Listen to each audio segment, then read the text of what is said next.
आइए प्रिय भक्तजन, अधिक मास की 12वें अध्याय की कथा श्रवण करते हैं। श्री गणेशाय नमः, श्री कृष्णाय नमः, श्री गोविंदाय नमः। महादेव शंकर जी के चले जाने पर वह बालक कांतिहीन श्वास पर श्वास लेती हुई भयभीत होकर आंखों में आंसू लाकर रोने लगी। उसी प्रकार दुख से बहुत सा काल व्यतीत हो गया। फिर वह तपस्विनी भी बलवान काल के वश हो गई। उसी समय बड़े धर्मात्मा राजा द्रुपद ने उत्तम यज्ञ किया। उस यज्ञ का कुंड में से एक कन्या उत्पन्न हुई। वही मेधावी ऋषि की कन्या दूसरे जन्म में राजा द्रुपद की पुत्री द्रौपदी नाम से संसार में विख्यात हुई। सो वह राजा द्रुपद के स्वयं बैर में मछली की आंख में भेदने पर अर्जुन को मिली। हे नारद, पुरुषोत्तम मास का अनादर करने से दुष्ट दुशासन ने इसके बालों को पकड़कर खींचा, परंतु उस समय वह बारंबार मेरे नामों को याद करने लगी।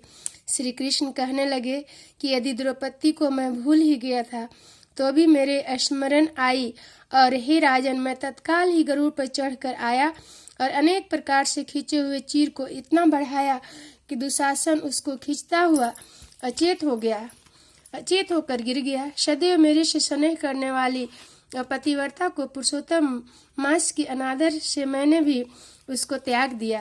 पुरुषोत्तम मास का तिरस्कार करने वाली को मैं भी त्याग देता हूँ। इसलिए सब प्रकार से पुरुषोत्तम मास ऋषियों और देवताओं के भी सेवन योग है। फिर मनुष्यों को तो अत्यंत ही वांछित फल देने वाला है। इसलिए आने वाले पुरुषोत्तम मास की आराधना करो। 14 वर्ष पूरे हुए, अब सब कुछ अच्छा ही होगा।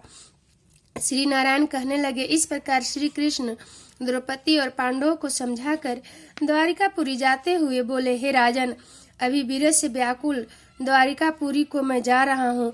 ऐसे कहने पर भगवान प्रेम में मग्न हो पांडु पुत्रों को धीरे धीरे लौटाकर द्वारिकापुरी को चले गए।